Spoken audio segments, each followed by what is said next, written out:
So this one guys, mag-apply tayo ng ating step 1 ng ating hair rebonder cream. Sa pag-apply ng ating hair rebonder cream, 1 inch from scalp para safe ang scalp ng ating client.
So this time guys, kailangan na natin siyang ibabad ang kanyang buhok at least 30 minutes. Depende sa hair guys kung kaya ilang minutes ba kailangan natin ibabad. So depende naman yan sa hair. Pero before natin siya ibanlawan, dapat i-test trans natin siya kung kailangan na ba siya ibanlawan o kailangan pa natin ibabad uli. So sa akin guys, kung nakikita nyo, binoblow dry ko na siya at nakabanlaw na siya after 30 minutes kasi na-test trans ko na siya kung kailangan na ba siya banlawan. So continue natin bago natin to aplapan.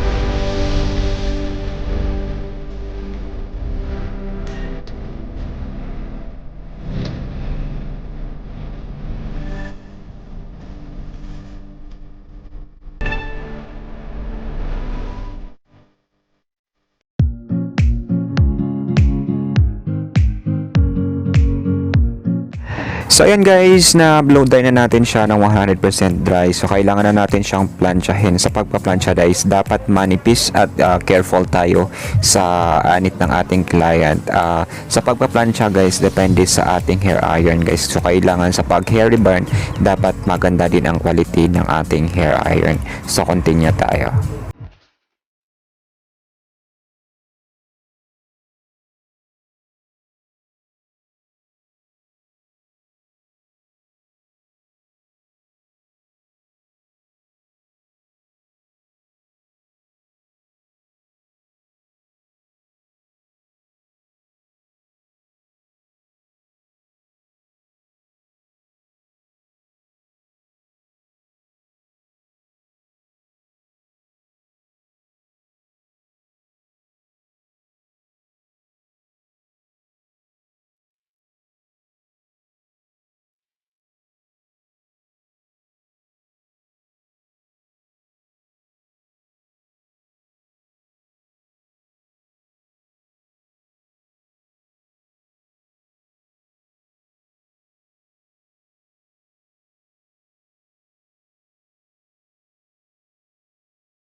So ayan guys, tapos na tayo mag hair iron ng ating sa step 1 ng ating ng ating hair band.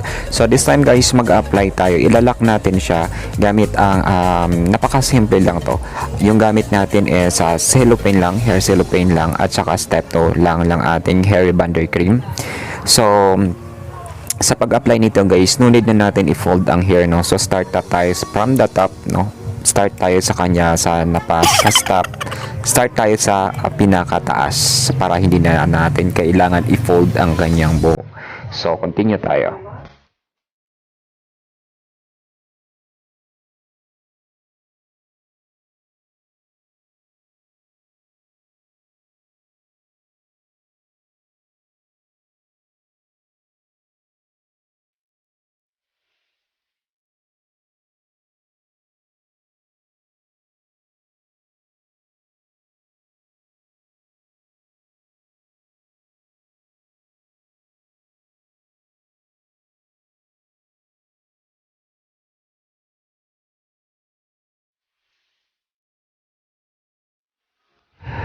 So this time guys, tapos na tayo mag-apply ng ating hair cellophane at saka step 2 ng ating hair rebonder. So kailangan natin siya ibabad ng at least 30 minutes bago natin siya banlawan at saka i-blow dry natin siya ng 100% dry. So kung nakita nyo guys, binu-blow dry ko na siya kasi nababad ko na siya at saka nabanlawan ko na siya